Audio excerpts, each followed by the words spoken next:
Bueno, y ahora sí, vamos a hablar de apendicitis. Está con nosotros el doctor Marcelo Villaverde. La gran pregunta es, ¿el apéndice sirve o no sirve? Bueno, muchos dicen... ¿Cómo le va? Buen día, perdón. Dolores. Ya estamos, como pasó tanto tiempo, ya me parece que ya nos vimos hace años. No. Muchos dicen y llaman al apéndice vermiforme, como también se lo denomina por la forma de gusano que tiene, como un órgano vestigial, es decir, que no serviría para nada en esta época actual del hombre, sino que habría servido en épocas anteriores. Eso es discutido, muchos piensan, y está bastante comprobado, que sí tiene alguna función el apéndice. Por ejemplo, en el feto tendría algunas funciones endocrinas, segregando algunas sustancias capaces de regular la homeostasis, o sea, el equilibrio y del desarrollo del feto. Después se va poblando de tejido linfático y fundamentalmente, que se cree que es la principal función que tiene, es una función inmune. El apéndice se encarga de, como diríamos, reclutar todos los antígenos que son sustancias que generan anticuerpos, que pasan por el aparato digestivo, se acumulan en el apéndice y allí el apéndice los expone para generar anticuerpos y regular la función inmune desde el nacimiento en adelante. Con lo cual no se puede desechar así como quien no quiere la cosa. Y hay otra función muy importante, que las últimas investigaciones, o algunos investigadores dicen que tendría el apéndice y que habría tenido siempre y que mantiene. Es el hecho de actuar como... El apéndice es un órgano que está ubicado en forma terminal, es como una bolsita alargada que está conectada al ciego a través de un orificio, no tiene salida, sino más bien una circulación. Sí. Es actuar como reservorio de bacterias, bacterias favorables para la digestión, sí, que se ubican en el intestino, en el colon, y a partir de ese refugio que sería el apéndice para esas bacterias que pueblan el colon, en caso de una diarrea, en caso de todas enfermedades que pueden llegar a producir un desequilibrio bacteriano, el apéndice actuaría como un órgano de reconstrucción de la flora intestinal normal. Así que no es para decir no sirve para nada. Perfecto. Habiendo dicho todo esto, le preguntamos ¿qué es la apendicitis? La apendicitis aguda, como también se la llama, es la inflamación de ese órgano que acabamos de mencionar. Se produce porque se obstruye ese orificio que lo comunica con el ciego, que es como una especie de bolsa donde comienza el intestino grueso, el colon, y esa obstrucción que en las personas jóvenes se produce a través de una hiperplasia del tejido linfático. Sí. Por eso suele suceder a una infección respiratoria, una infección bacteriana o viral, donde el organismo exacerba su sistema defensivo y esa hiperplasia que se genera puede obstruir el orificio del apéndice. En los mayores, en las personas mayores de 50, 60 años, la causa más común quizás es una obstrucción de ese orificio por un llamado fecalito, que es una dureza que se produce a través del tránsito intestinal. Esa obstrucción provoca que las sustancias que segrega el apéndice se acumulen dentro de sí, empieza a dilatarse, a distenderse. Se inflama. Se inflama, se produce falta de irrigación en sus paredes, las bacterias colonizan la pared del apéndice, produce infección y posteriormente puede producirse a partir de esa infección y de la falta de circulación del órgano una necrosis de la pared del apéndice, o sea, la muerte de células, lo cual favorece la gangrena del apéndice y la perforación del mismo, provocando a posteriori un absceso en esa zona, en la fosa ilíaca derecha, como se denomina la zona desde afuera a donde está el apéndice. Que puede ser más peligroso. Por supuesto. Y una peritonitis esto, generalizada que también es quizá más bastante más todavía. compleja. Y de esto hablábamos al principio del programa y hacíamos referencia de las dificultades que esto cuando se presenta de manera tardía, cuando no le prestamos atención a los síntomas. Y antes de ir a la nota que tenemos preparada justamente para hablar de la intervención quirúrgica propiamente dicha, me gustaría que recordemos todos ¿Cuáles son estos síntomas? ¿A qué debo estar atento yo como papá, como mamá, como adulto, digamos, para saber? Primero, tener en cuenta las edades más frecuentes. Como decíamos, segunda o tercera década de la vida. No es tan frecuente, pero por supuesto puede producirse en cualquier momento, en la infancia, pero puede darse. Y después en las personas mayores de 50 a 60 años, donde el cuadro clínico a veces es más solapado. Sobre todo en las personas que toman inmunosupresores como corticoides, personas con otras patologías concomitantes. Los síntomas, el síntoma inicial puede ser algo totalmente inespecífico, un malestar general que la persona refiere no sentirse bien, una sensación de dispepsia y solamente eso como una forma de comienzo. Lo que es característico y central es el dolor, pero el dolor no es un dolor localizado en la zona donde está el apéndice. Esto es muy buena la aclaración, no es que nos duele no al principio, abajo a la derecha, sino que es un dolor generalizado. Es un dolor reflejo, se llama, porque es un dolor de tipo visceral, que es un dolor al revés del dolor somático, que se llama cuando nos duele alguna estructura superficial o músculo. Ese dolor visceral se irradia especialmente hacia la zona del epigastrio, que es la región que está por encima del estómago, podríamos decir, o la región periumbilical. No es un dolor muy intenso, es un dolor constante. ¿Es acá? ¿Es la piña acá? No es una piña, no es una piña. Es un dolor, una molestia dolorosa, relativamente la intensidad. Usted sabe que el dolor es relativo para subjetivo. Cada persona, pero esto puede venir acompañado de fiebre, puede venir acompañado de vómitos, diarrea. Ese dolor suele ser la señal primera, una vez pasado ese periodo de malestar.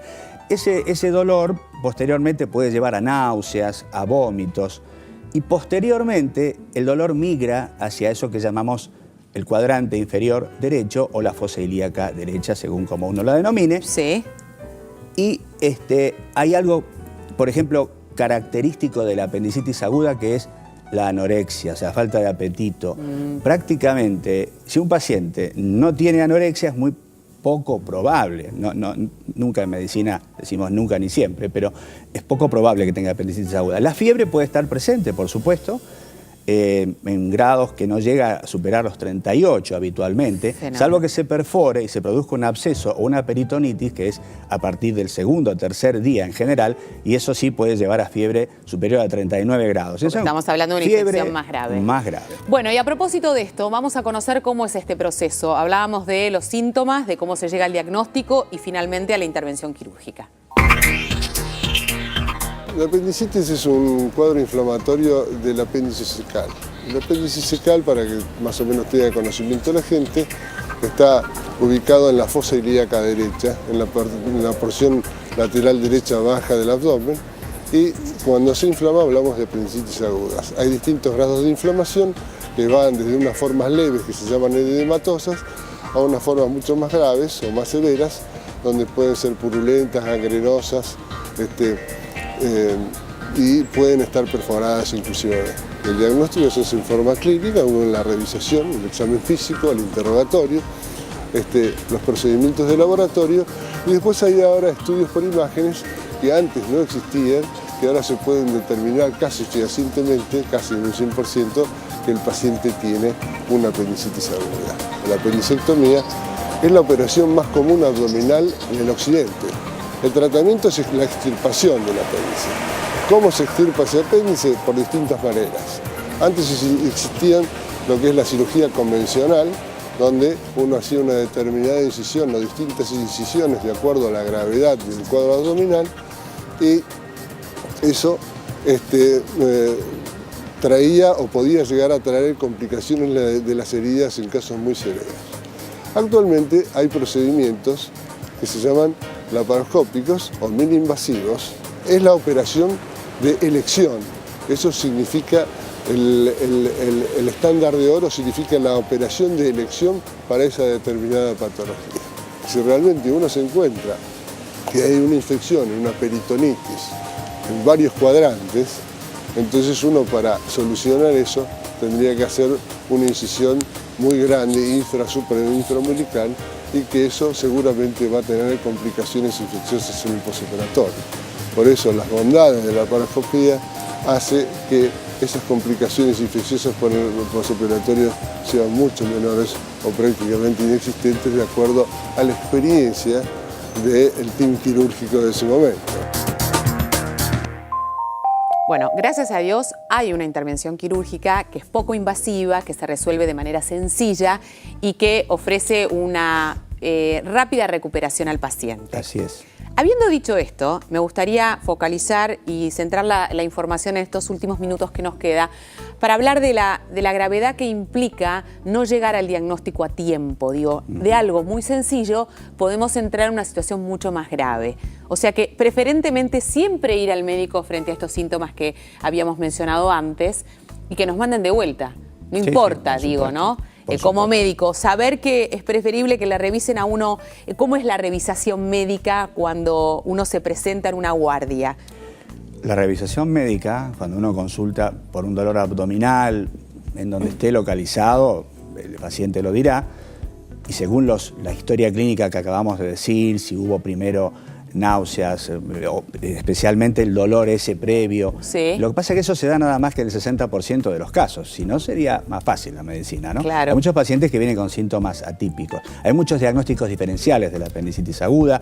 Es más difícil de diagnosticar a veces en mujeres que tienen a su vez patología ginecológica que se localiza en esa zona y puede dar dolores parecidos. Le hago una pregunta como Sí. mamá. Hay un fantasma también dando vueltas de que frente a la duda, cuando estos síntomas no son claros y pueden ser atípicos, lo operan y ahí ven en quirófano si efectivamente fue o no fue una apendicitis y muchas veces uno tiene la sensación, bueno, le sacaron el apéndice, pero en realidad no tenía apendicitis. ¿Esto ocurre o es una fantasía que tenemos nosotros las madres paranoicas? No es ni una fantasía, pero tampoco es para generar una paranoia. Perfecto. Es un diagnóstico, como usted decía al principio o antes, tiene mucha importancia hacerlo precozmente, porque Claro. si uno espera 48, 72 horas a ver cómo evoluciona el paciente, si tenía apendicitis aguda, sin perforar en una etapa Claro. congestiva o flegmonosa, que es unas etapas más bien iniciales, se va a transformar en una apendicitis gangrenosa con perforación, absceso, peritonitis, Peligrosa. que se produce después de las, en general, 72 horas.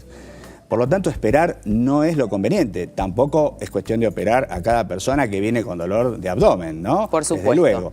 Pero, justamente, en esto se hace mucho hincapié en el diagnóstico clínico, hecho por una persona con experiencia.